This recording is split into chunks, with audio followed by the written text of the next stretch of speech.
Hi, Shirley Peters here. Thank you very much for joining me. Hope everyone's well. We're all well here. My daughter's doing very well. Thank you very much for people who left comments last time. Appreciated.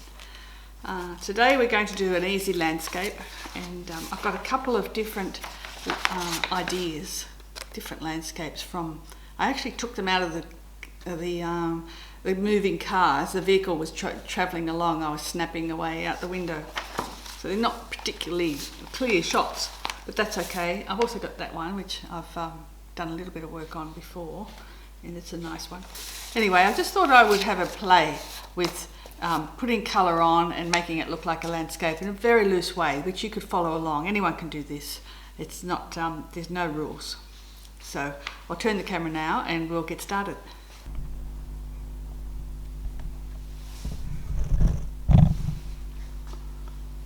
Okay. Just want to put some purple on the top of this. I love a variety of sky colours. In fact, I might even put quite a dark purple with a touch of brown in it. And blue. In that area. I want it to look menacing. I don't want it to look all sunny and blue and pretty. I'll get rid of that. Yeah, that's better. I've got some black mixed in there. I know I never normally use black, but let's do the black just for the fun of it. Okay. Now, misty blue hills at the background are going to be wet. I'm going to make them wet. You can't see them, I can see them. So I'll put a little bit of brown in there to pick them out. So do one big hill, do a smaller hill, and do a little bit smaller again. Coming into green now, I'm getting green on my brush. And I'll just put green in front. There. Going to go back to brown. This time I'll change the shape. I'll come down a little bit that way. I'm going to leave a little bit of waterways there too. So green in front of that. What happens with pasture improvement is that you end up with some paddocks that are totally green and others that are brown. And go down to a nice deep dark here at the front. There we go. That's your basic, that's the fun of a basic layout for a landscape. And now I should just grab my little credit card. What do I do with it? Oops, I need to get it in a hurry. Where did I put it?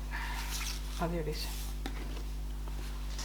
Little garden card. Now, I'm just going to start by, I'll hold it on an angle, and I'm just going to run it across the back there, because I know I need those to be very, to have something to wipe it on.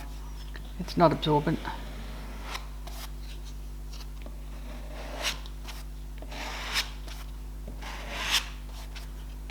And now I want to be very light at the back. Where else do I want to be light? Halfway through one of these paddocks. And see how it's spilling out the dark colour? That's really quite nice. And there's a little bit of, I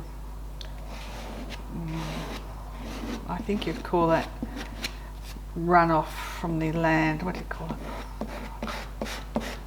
Hopeless. Erosion.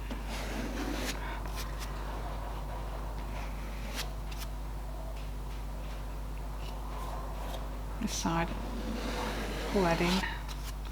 Down the front here I'm going to start putting in these beautiful grasses. I'll probably come back over this in a little while to do another layer of colour. This will just be the background, and as you scrape them they leave a lovely white and a dark edge. They're white in the middle and then dark edge. So tree in the middle.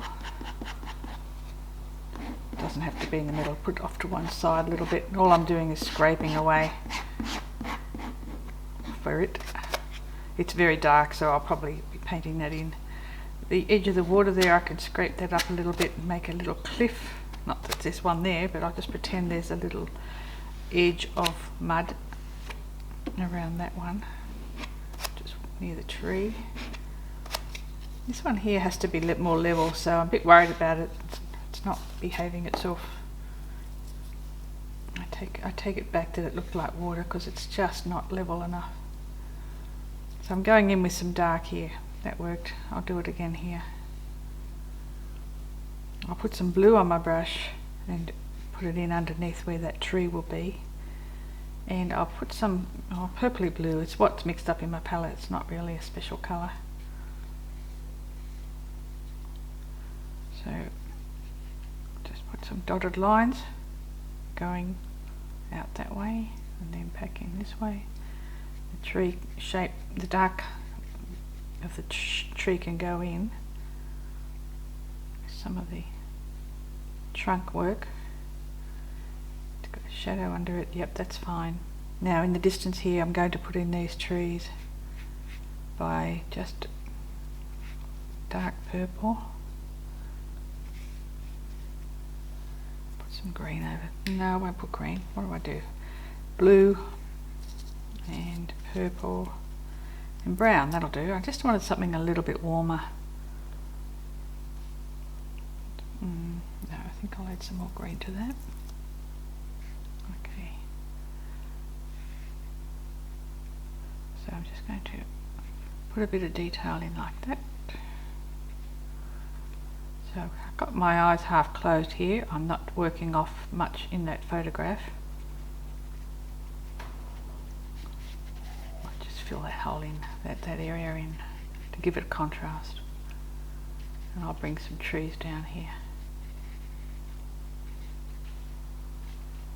Right, back with the page, with the back with the card.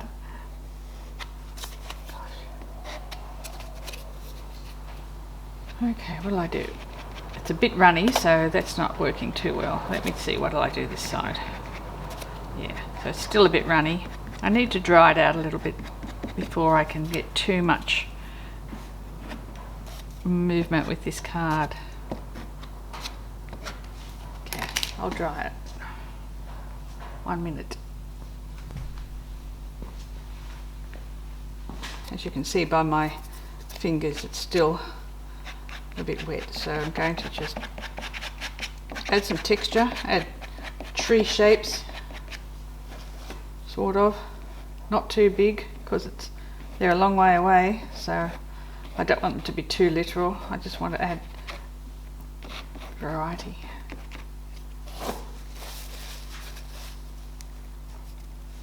Later on you could stand back and go, what the heck is that? And your eye will find excuses for it. Say, well, that's trees in the distance. So no, it's not. It's rubbish. Now, just love those tones that are in there.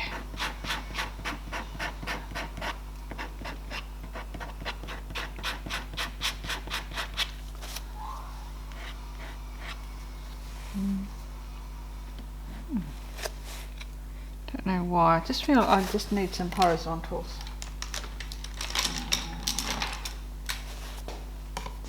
Just to steady that. Too much vertical there, so I'll come in with a paintbrush and literally scrub out some horizontal shapes. I'll just give the eye something to rest on.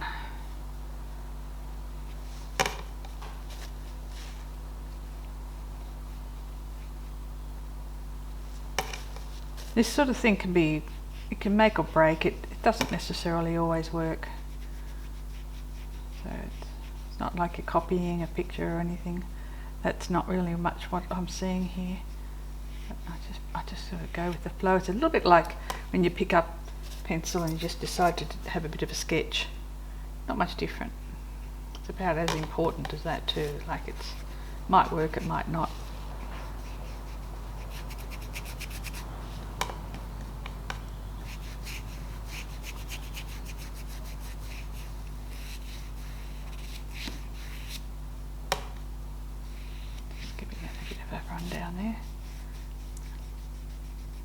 polish off that hill. I don't want it to stand out too brightly. So I just start adding fun things like ridges. Now up here I'll scrub that back a little bit.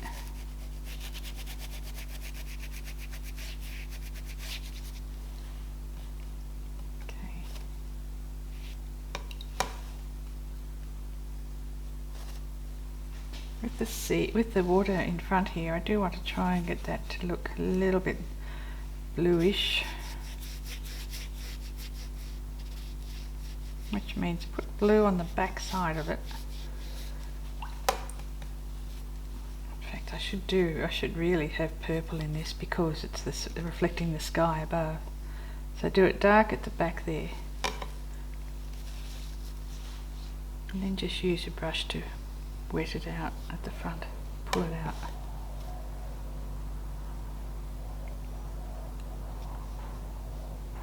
Just going to do some vertical sections there, and I don't know why, but I might put some trees in behind to make that work. This one over here, similar colour, blue, and just pull it out to white.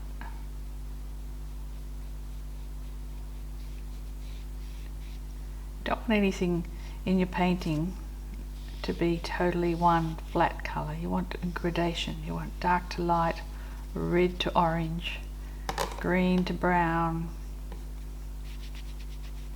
Have a look what's happening there. Okay, they've dried and stained. That's what you call, in my book I call that staining. Just going to, while I've got that dark colour, I love it, I'm just going to run it over like a couple of, as if they're fences.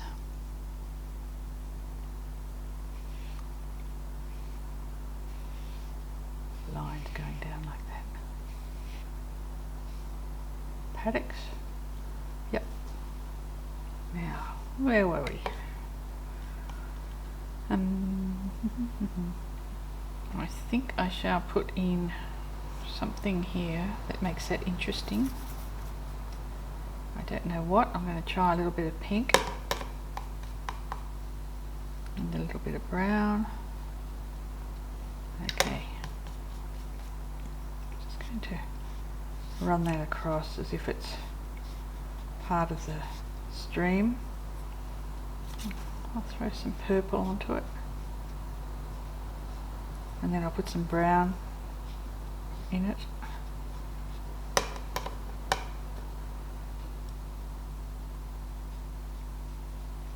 And I'll just blend that all together. Raise it up a little bit. Here I might start looking like it's rocks. So I'm just totally fabricating this landscape.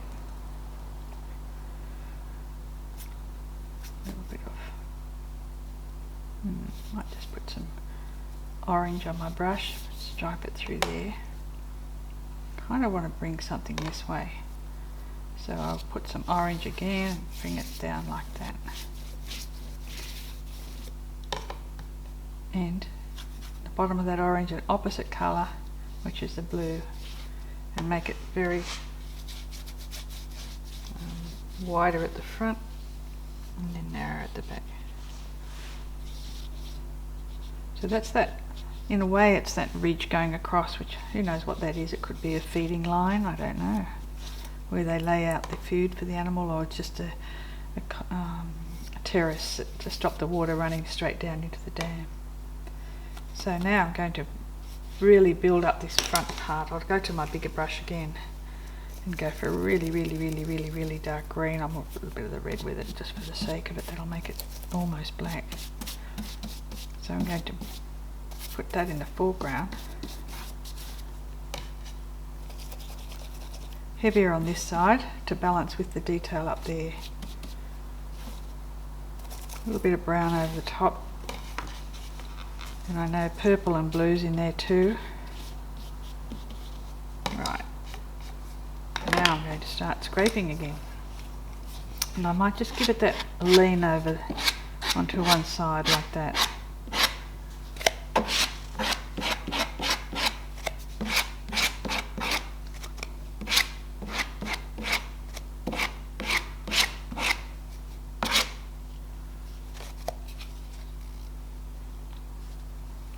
Okay, that little tree back there deserves attention.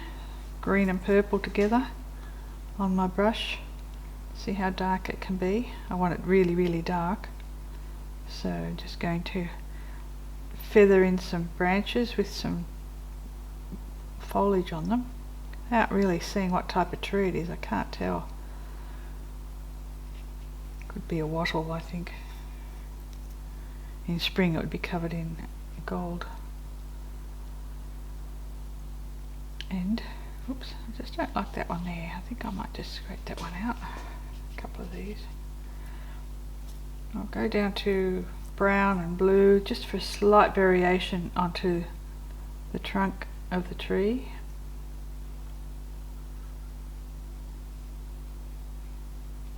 Once again, it's shadow. And put those cows in. And they have to be a black, which means blue and brown together makes black.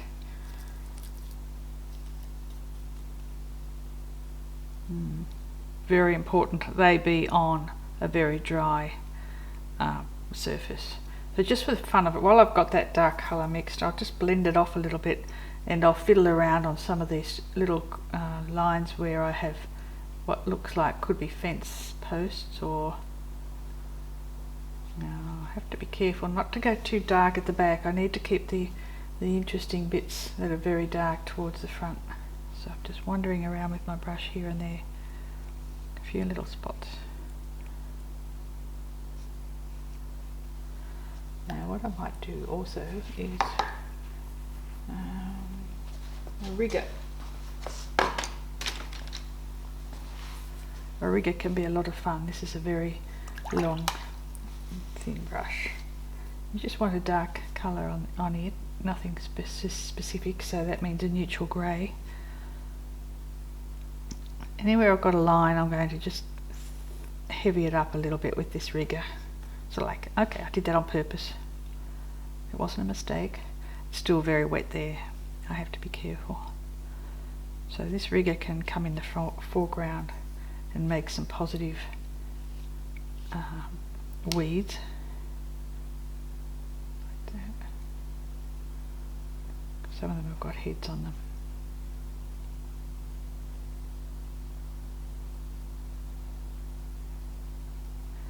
And in the background there, I just realised that's bled up into the sky, so to bring that down to make it look like real trees, I'll just scatter a few zigzags and lines, some verticals in there, and that way that misty green area will look, hoping you can see it more clearly than I imagine, will look like the dull green foliage. And then these lines, you can add a bit of blue to them too, don't just stick to brown. There, that's a bit brown, so I'm going to go touch blue, put spots of blue in here and there. So every chance I might be going too dark here, you can tell me that. Quick, get on the comments, tell me to stop. I should be doing this live, shouldn't I? Then people can be commenting as I go. That is a plan. So, sort of what I'll do, because I think I've gone too dark there, I don't want to make too much of a big deal out of that. So dab it out with the tissue. And if you feel like something like that's going too extreme, you can wet parts of it. Don't wet it all over. Just mop up a little bit, or blend a little bit here and there, and the eye then the eye is forced to kind of fill in the detail. You're taking it out, you're showing them some detail and you're letting the rest not be there. So take that. Okay, at the back here, just think a couple of, choose right wisely, Shirley. So purple areas,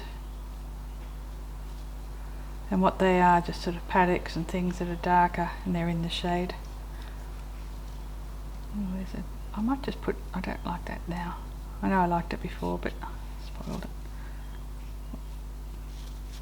Once again, that's a little bit dark there, so I'll just add that out. Okay, so it's all getting nice and busy, stuff's happening. I'm waiting. I like to put a little bit of red in here and there, so touch of red on my brush at the moment.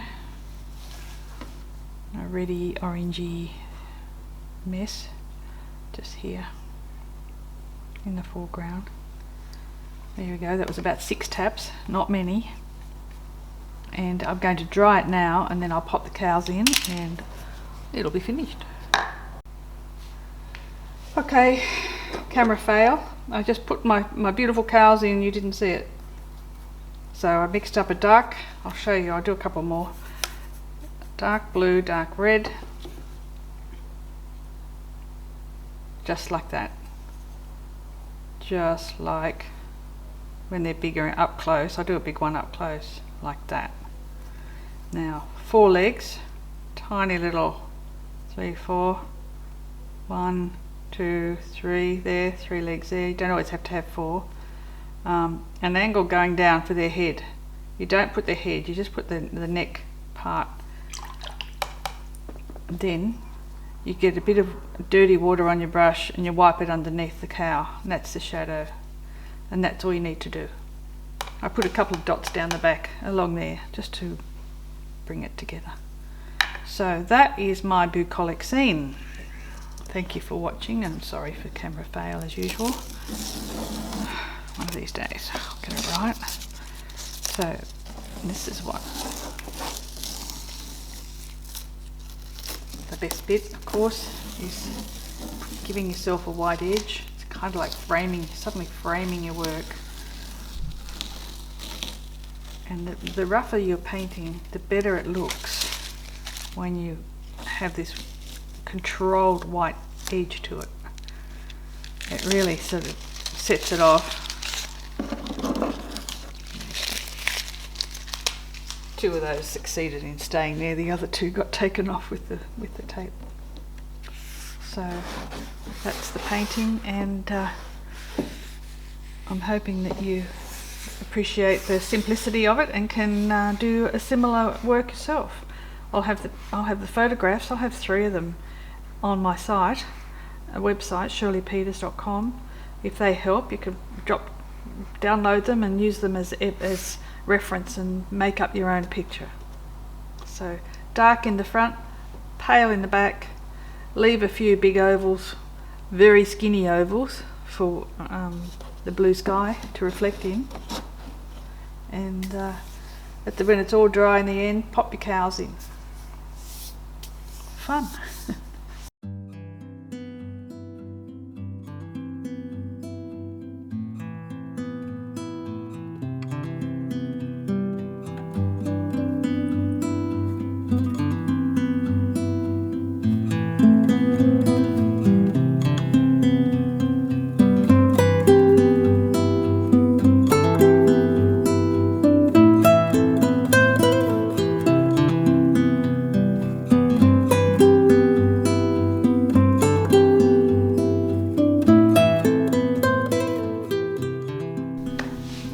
Thanks very much for watching. This is the final painting. A lot of fun, mainly imaginative, but using a few photographs for reference.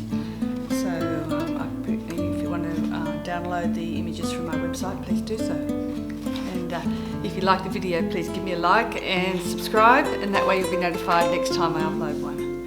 Thank you, bye now.